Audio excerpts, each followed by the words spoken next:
I was born in Mexico, a little town that is called Cocula, and uh, then after that, I was between the little town of Cocula and Guadalajara until I decided to come over. Yeah, Guadalajara, México. Guadalajara, Mexico. It was not easy because back then, when you're hungry, as soon as you can pick up a bucket, they'll put you to work. So my father needed a lot of help on the cornfields.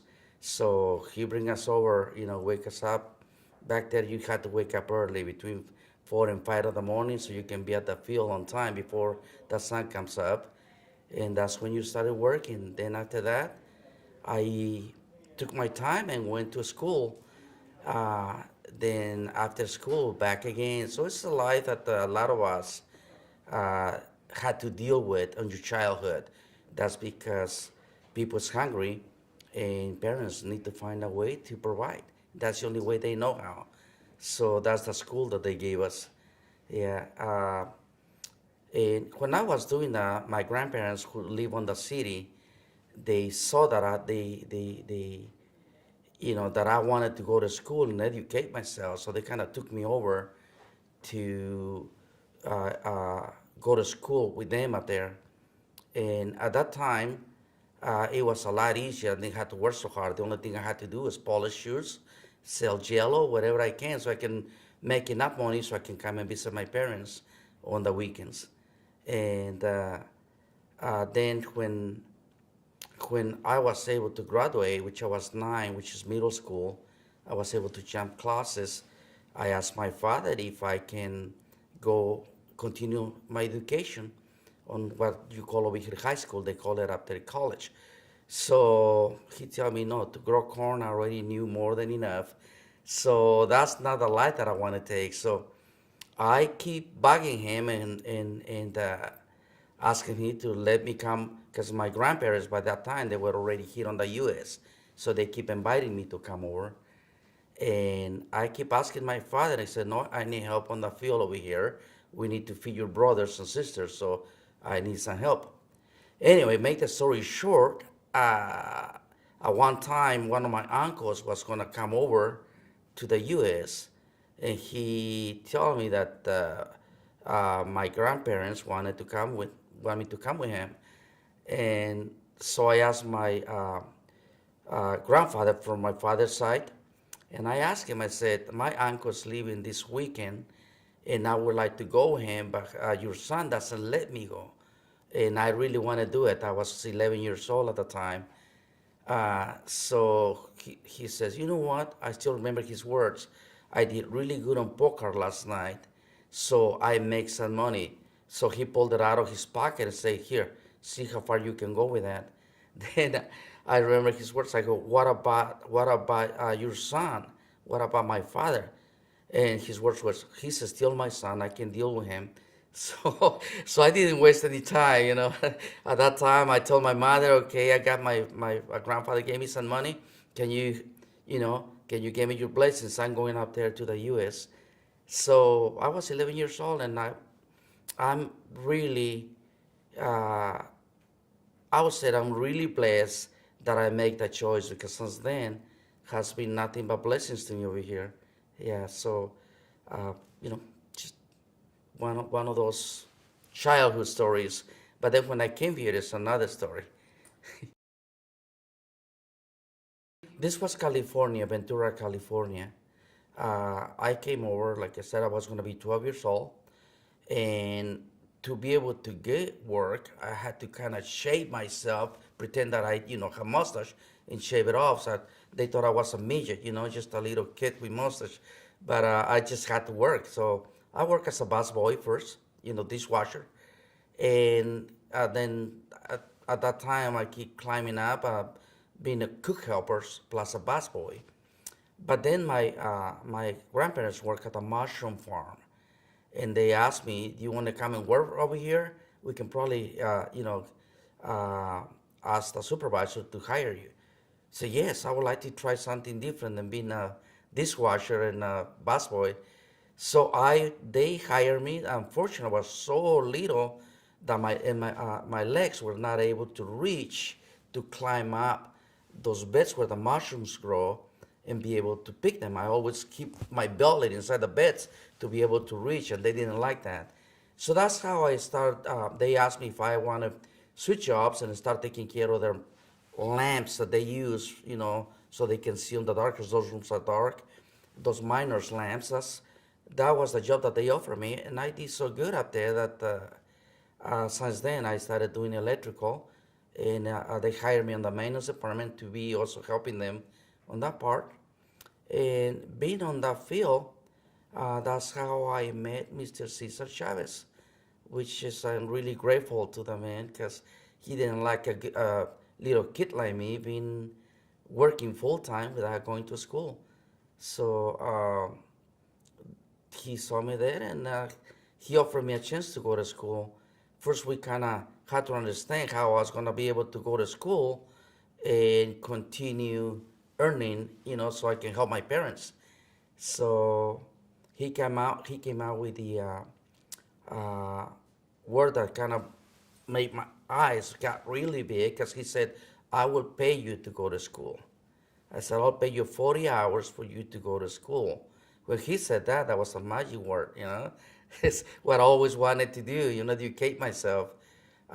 Before I went with him, I was just going to adults education. So I was the only kid at school where there was 40, 50-year-old people, and I was just barely on my 12, 13, 14.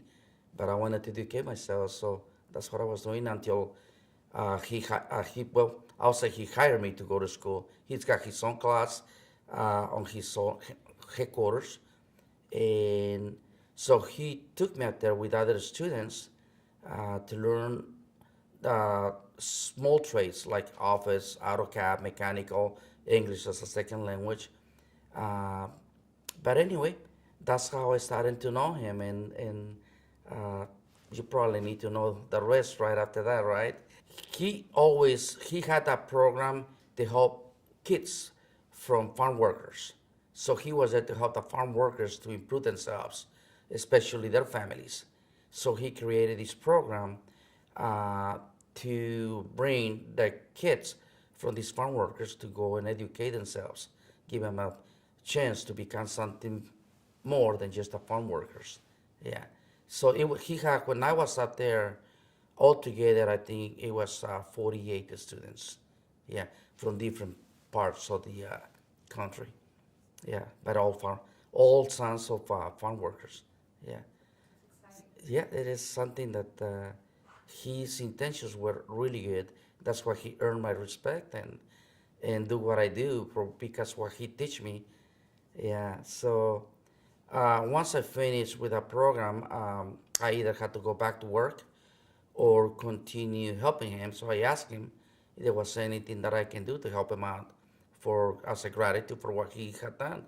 So that's when I started helping on being his driver, security guard, and then after that he believed that I was a really good organizer. So he wanted me to help him organize, especially at the school level, universities and young people. So I said, I'll be happy to do it.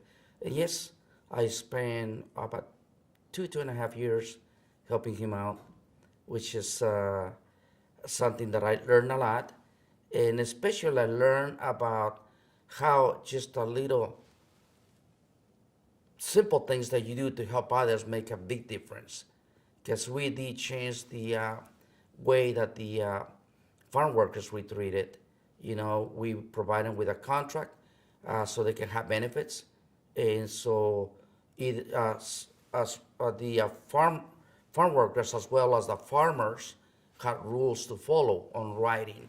So that's how we create a contract. So everybody follow the rules, and at the same time uh, provide more benefits for the farm workers and their families. So I saw that, and I saw the results. So the more I see it, the more I enjoy doing it. Yeah, because I was really good at getting help from students.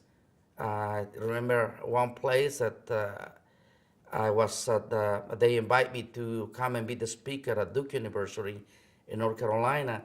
Oh, that was a place where quite experience because it's a beautiful, beautiful university. I mean, fancy inside and out. And as soon as I got there were already signs that I was going to be the speaker from representing the United Farm Workers with the political science students. So they were waiting for me when I got there with banners and flags and escorted me all the way inside. When I got inside the room, I mean, it was huge. And everybody so dressed up, with coats and ties and stuff like that. And I was just a simple farm worker.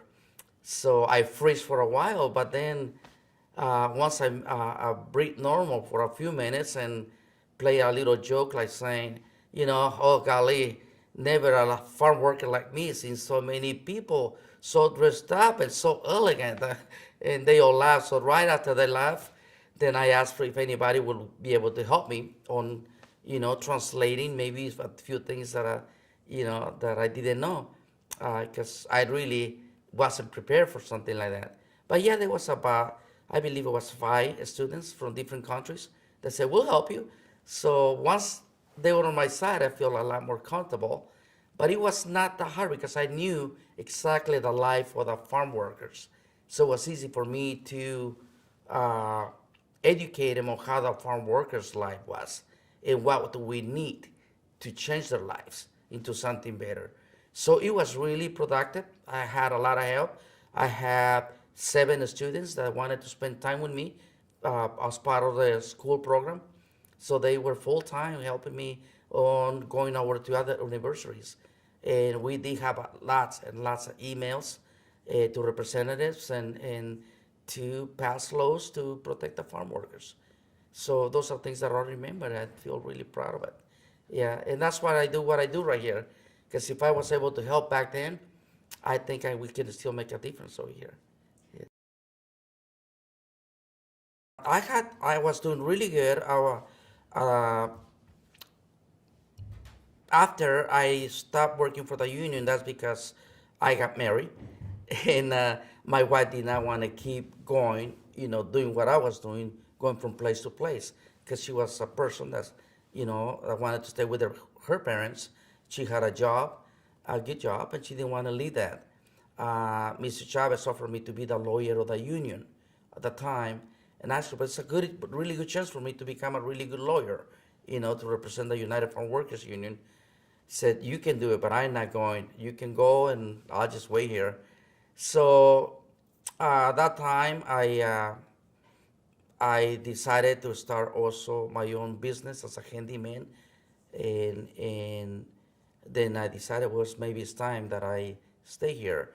The only thing I did, the reason why I moved from California to here is because I didn't like the gang members and what they call themselves, homeboys, create their own, um, well, that's exactly it, group of people to create, to create problems. They believe that if they organize themselves as a group, they are more powerful. It was a competition between gang members from Ventura, Oxnard, Saricoy, and other places competing against each other to see who was more powerful. And since I was living on their neighborhood, and I didn't join them, I didn't want to dress like them. I didn't want any of my kids at the time to dress like them. So they didn't like me. So I can show you my knuckles. I kind of disappear them because I never like to uh, let them push me around. That's the word. And at one time, we have a little fiesta about this, and we were having a nice barbecue and music, stuff like that. But they came over to give us a little problems, breaking windows, cars, and just stealing the stereos or whatever they can. So at that time, I said, enough is enough. So I called the deputies, and I told them, if you guys don't come over to take care of these people, I'll be taking care of them myself. I said, I'll get my shotgun and I'll start. This is people that don't deserve to be here. So either you take care of them or I'll take care of them. I was pretty upset. So no, they came over and they took about 16 of them, and about 6 of them still run away. But since then, I didn't want to be watching my back or nothing like that. So I came to visit my sister that moved to Oklahoma from there because she got married to a person that was had work over here, and I like it. So I bought a house, and I told my wife and the kids, why don't we go try it for a year? We rent our houses because I was able to afford buy two homes in California. So we'll rent them, and if we like it up there, we stay. You know, we can always come back and to California. Anyway, so just I'm still here, so that means that we must like it. Yeah. So what year was that? This was 1998. So in 1998, you chose Oklahoma. I chose Oklahoma, to and the reason why is because it's a lot more like my little town, except we don't have the mountains that we had up there. But it's green. It's up there. It stays green pretty much all year round too. It's green. We had in California. I had never seen any storms with lightning, thunders and stuff like that. It's always salt rains, and right here we had it. So it brings me memories from my childhood. So I like the green, and I like the people at that time, even though I was Hispanic. Everybody says hi to you, and when we went to first time day that we went to church, they ask us to introduce ourselves. They all clap and welcome you, so you feel great. You feel everybody will like to feel welcome, and appreciate it. So that is one of the choices that make me say, I think it's time for us to go and try that and run away from all of this crowded place, And back in California, it's a beautiful state, but you live always on the run, and the pressure is every day for different things. So I thought Oklahoma was going to be a place where I can just relax 40 hours a week and, enjoy my life. Well, no, I guess I'm still a workaholic, and I still like to be active on different departments. Yes, here is what I saw, and that's why I started doing what I'm doing. I started my business in 2004, and I see a lot of break-ins, and I see that nobody care about seeing somebody breaking in, and even though they can see the number right there on the walls or on the shop or anywhere, and nobody bothered to make a phone call to report it. I said, this is wrong. If we keep going like this, it's going to be another California. So then I started patrolling myself because I said, this is, somebody's got to do something. So I started doing that, and I always took pictures and keep calling the police. I see these people breaking in on this place, and this is the place where they are taking the stuff. And then sometimes there was a time that I'm chasing this person that break into this place, and I know exactly what it is, and I'm following him. And then I saw what he got in, and I said, I'm here. I know exactly what he went in.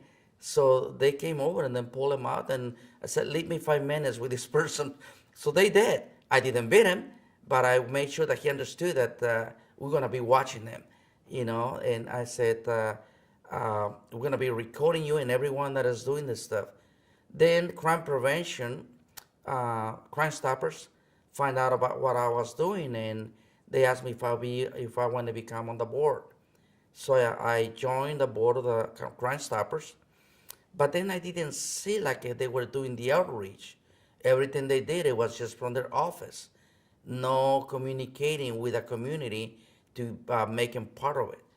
So I tried to talk to them into doing it, but I didn't see a whole lot of response on that. So I said, well, I'm doing it. So that's how I started forming my own organization to come up and do the outreach, especially with Hispanic community, which a lot of them were afraid of making a report. They were afraid of calling the police, the sheriff's department, or anywhere because they thought they could get in trouble. So then the more I did, or the more we did, the more people started joining us doing this, to the point that up to this point, we got not just Tulsa County, we got all other counties that are joining us, including Oklahoma City. Yeah, and we got support all the way from the police department to the FBI. That's part of our organization, and it keeps growing and growing. Why? Because we know that we need the community to be part of the safety of all of us. If we get the community involved, we have better chances of cleaning up the crimes and than just the police and the sheriff's department. So that's why we started doing this, and like I said, it's working.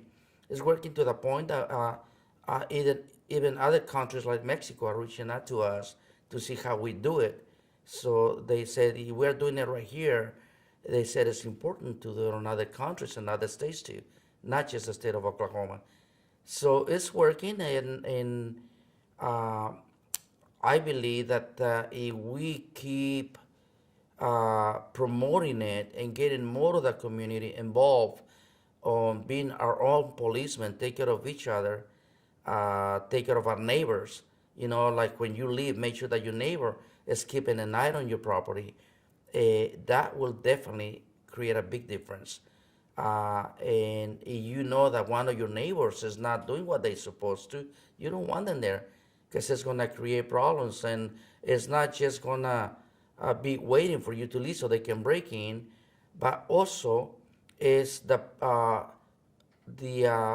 value of your property is going to be coming down instead of increasing. Why? Because you got crime in your neighborhoods. So let's try to clean that out. And it doesn't take much. Sometimes all it takes is just a phone call, which is a 2 minute phone call can make a difference. Yeah, so that's what I do, including other organizations like, I'm part of the nationwide organization, which is AMA, American Mexican Association. I'm also on religious organization, which is the Knights of Columbus. I'm not really active on that because I want to concentrate more on what I do now. I left another organization, was the Council of Hispanic Organization. I was a president there, but like I said, I think what we're doing right now on uh, the safety of our neighbors is more important than anything else. So I want to concentrate on that. What is the name of the organization that you? The Council of Safe Neighbors. Yeah. Councils? And yeah, Spanish is El Concilio para Seguridad de Vecindarios. And like I said, we got to the point that it's about a year and a half where we have a radio program every Thursday, which is educating and providing information to our community of what's going on every week. And that's also working really good. I said we do our events that all we do is try to build a trust between the officers, first responders, and our community. That way, they're not afraid of making a phone call. That way, they can trust in that if they make a phone call, they're not gonna get in trouble. No, I'm an electrical contractor. My company helps on keeping this organization going.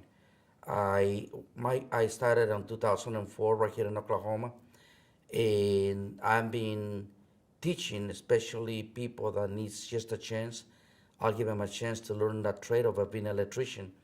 I hire people that they don't even know how to use a screwdriver, but they got the motivation of learning. They want to change their lives. And same way that I had a chance to change my life, I said, why not change the life of these young people that all they need is an opportunity. And I had trained up to this point, I believe it's pretty much like 66 people that didn't know how to do anything as far as electrical or mechanical or nothing like that. And I had given them a chance, and they changed their life. A lot of them, they even had their own companies by now. Yeah, so like I said, and I don't mind. I mean, it's work for everyone. Yeah, I'm still uh, pretty blessed that I'm always busy, and it's a good thing that I build a reputation when I don't have to look for work. Work is always looking for me, and that's always a plus when you build your reputation and you build the trust of others, that's what happens. There's always good things that happen to you. So yes, my company got as big as 52 employees. I'm getting tired, and I'm reducing down. Uh, I got 36 now, and I'm getting to the point where I want to stay to the point that I can trust my employees so they don't depend on me so much. So the company keeps going even if I'm not there. Oh, definitely. I mean, starting at Tulsa, 75% of the old buildings have been renovated and new buildings. I'm going to name you Green Notch, first apartments that were built downtown. I did them. 100 in Boulder, I did them. The Flats, which is one of the most expensive apartments also on Archer, I did it. The 111 Lost, one of the most antique buildings downtown, next to the mayor, which I'm also the electrician for the mayor. Uh, I did it. Best Western, I did it downtown. The Renaissance, I did it. The 111 Greenwood, I did it. It's a lot of those buildings I had done, and right here in Oklahoma City, I had done, uh, I think it's 22 motels. I'm finishing two of them. One of them right here downtown, which is another Renaissance. This is a 10-story building, 247 units. I'm about to finish with that. And also, I mean, I had done, you name it, all the way from Hampton Inns to Holiday Inns to Coleman Suites. Uh, I did a one on I-40 and 35. It's called the Reach. That is like it's got kitchen and everything. So, like I said, I've been pretty busy and I've been blessed that like I said, work always comes to me. I don't have to look for it. And right now it's difficult because of the price increase on everything, including materials. So I think it's time for me to slow down and spend a little bit more time on myself and my family. So uh, I've been a workaholic all my life, but since I had COVID that I was about to die, that changed the way of I think. Because I was pretty much gone, but I have a second chance. So on this second chance, I think I want to enjoy my life, like waking up every morning and say thank you God for letting me wake up and do the best to just enjoy life.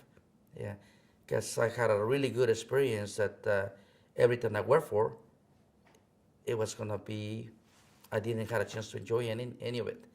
So this time I think it's time for me to start doing that. Yeah. I, I had I had a lot of grandkids. I had three kids, two girls and one boy. Really proud of my son. He's a civil engineer. The reason he doesn't work for me is because I cannot afford him.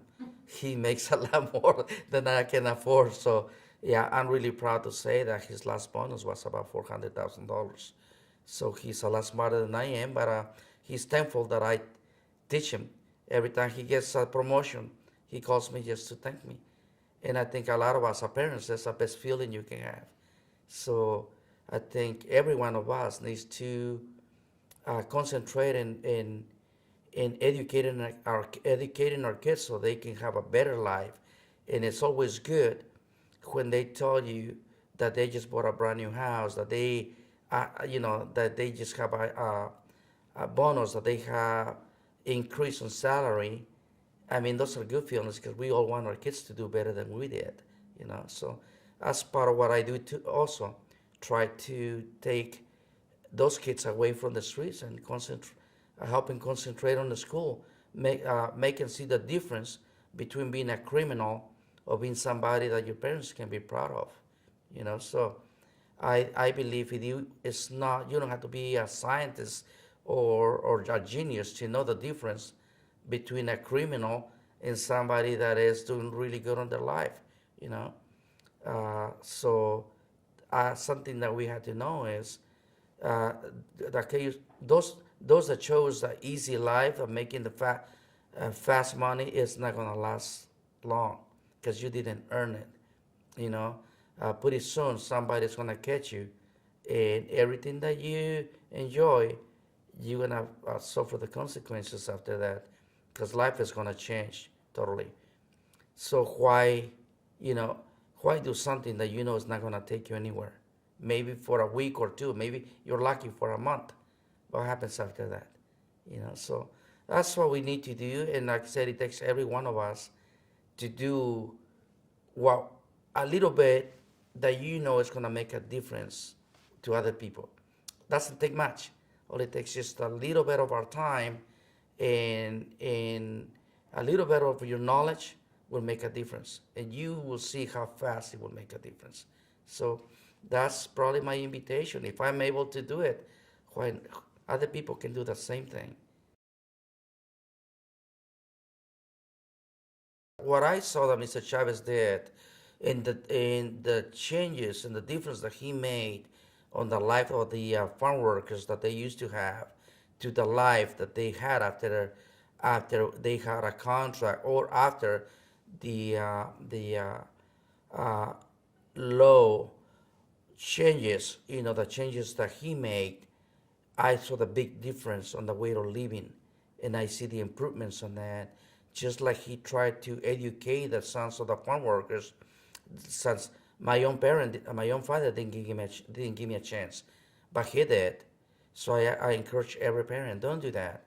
First thing you have to do is educate your kids so they can have a better life than you did. Okay, don't enslave them to be the way you are. Give them a chance to be different and improve themselves, improve their lives. I saw it. I had it. Believe me, and I'm really, really proud of the way I'm living now than the way I would have been living if I stayed up there. So it makes a big difference. And the same way that my kids had their own, every one of them have a degree, and had their lives where they all had their own homes. They driving nice cars, and as long as every time I see them, I ask them, "Are you happy?" If they said yes, we are, I'm happy too. But if not, I'm always offer myself. If there is something I can do to make a difference, I'm always going to be here. That's our job, you know. And if every one of us, every parent, do the same thing, do it definitely will make a difference. Yeah. So, yeah, you're right. Cesar Chavez encouraged me to do what I'm doing now, and up to this point, I have a lot of respect and gratitude for him. He's resting in peace, but I'm sure his memories are still living on different places. So I hope one day mine, still be around, and people remember me for something good that I did, not something wrong that I did. Yeah. So we'll just keep going as long as people keep supporting. If as long as I have the energy to do it, I'll keep doing it. Maybe one of these days I said, I think that's it. Now I'm gonna concentrate on myself. But knowing me, I don't think that's gonna happen soon. Yeah. Something that I always like to do is nature. I love the outdoors. I like hiking. I like climbing mountains. I like being on the lakes. Anything that has to do with nature, I believe that's what I want to keep doing. As a matter of fact, a long time ago, I had a dream that I just had a backpack, and I just started walking to a big mountain that had a big waterfall, and everybody was saying goodbye to me. So I don't know what that means, but I like that idea. I do love nature. I think I will concentrate on knowing more places that had to do with rivers, tall mountains, uh, waterfalls. That's what I love to do. So that I'm gonna concentrate on keep discovering more places. Yeah, uh, I think that's if I ever gonna uh, had the time to say this is what I want to do before I die, that's what I'm gonna do. Climbing up mountains. So hope hope I can get there. Yeah. I'm in Tulsa. I have my business right there in uh, 244 in Lewis, and I live in the country. Like I said, I like nature. I was blessed enough to be able to afford buying land, and I just remodel my house in a way that is comfortable. I'm not going anywhere. I thought I was going to retire back in Mexico, but then I said, why? I got everything I need right here. So why go backwards, a place where it's not safe, especially, right here, uh, I feel secure. So I just fix the house in a way that I believe is gonna be there until, until God decides to take me now. He gave me a second chance. Hopefully, it's for a long time. So we'll see. Yep. We are responsible for making our own place safe, and it starts by educating our kids, which are the future, and not doing something that instead of making them proud of them, it's going to make you feel sorry and I would say embarrassed of what they do. So concentrate on your kids, giving them the tools that they need so they can become a better person, and keep an eye on them, because that's a lot of problem that we have. We don't keep an eye on them. We let them do whatever they want, and sometimes they choose the wrong way and the wrong friends to do things that they don't supposed to do. So keep an eye on them. All right.